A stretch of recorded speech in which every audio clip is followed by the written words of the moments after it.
John, you have found some fire. Where are you? Well, we have actually found a lot of devastation is what we've found out here in Grizzly Flats. We are actually, right behind me here is what I can only assume is the Grizzly Flats Elementary School. The reason I can tell is because there still is a sign standing up there that says Grizzly Flats. You can see over here, there's what's left of the playground here. This area, just the fire wiped through this area. As we were driving down here, there is just a tremendous amount of down power lines, down trees. It is just really horrendous out here. Well, let's just look at some of this. I have not been to this elementary school, so I really cannot tell you what this looked like, how big of a building it is, but there's still things on fire in here. So what I can only assume is that the fire moved up through there and it is actually looking like it's a little north of us right now here. But look at this. There's these dangerous trees all along here. We're gonna quickly give you a shot. These are when I've covered fires before, these are called the widow makers, the snags. What's going to happen here is this tree's going to eventually burn out and it'll just randomly fall down. So it's really not dangerous. We're going to move away from this. It looks like it's got a little ways to burn here, but this fire is still very active in this area. And we've seen multiple PG&E crews, fire crews, the hand crews are out there. They're putting out these spot fires. But right now that fire has pretty much ripped through here.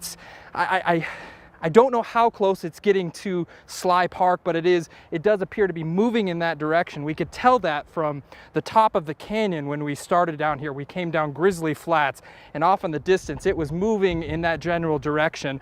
I don't know how close to Sly Park it is, but it is moving towards that direction. Let's take a look over here now. So if we can make it over this hill, there's a whole community on the downside of the school here. We've got a couple other news crews here, but we're over here at the water tower, and I don't know if you can take a look down here, Rory, but there is more homes burnt than there are standing at this point.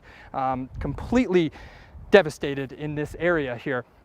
So we can also tell you that there was the post office.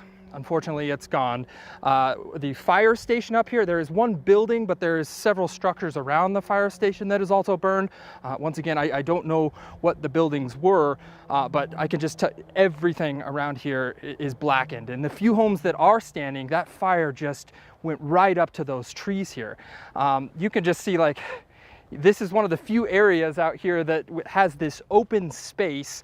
Oh wow, okay, so watch out for that, Rory. That's some very hot ground. It's still very, very warm out here. But right over the hill, it goes right into more homes. To give you a little perspective, as we've been driving through here, once again, I've only been here for a short time, but it's spiderweb of different roads that lead to homes, Walt, and it's just going to be a long time before anyone else can come up here. Yeah, John, we'll give you a second to let you catch your breath here. Obviously, it's a smoky environment. Yeah. You've gotten into Grizzly Flats, and we're glad that you were able to get through into there. Did you find anything that hadn't been touched, or is everything that you've seen in your ride in pretty much like where you are now? So from Grizzly Flats Road, about a mile in, that's where the fire really started ripping through. Like I said, Walt, there is more homes burnt than there are still standing. I could probably count the number of homes on my hands that we saw on here. Right. So really, this town is completely devastated. Reminds me a lot of Paradise, Walt. Yeah, it's unfortunate. The population of Grizzly Flats is about 1,000, 1,200, and it's one of those historic gold rush towns. Got the name from they were prospecting for gold, and somebody saw a grizzly bear, hence the name of the town.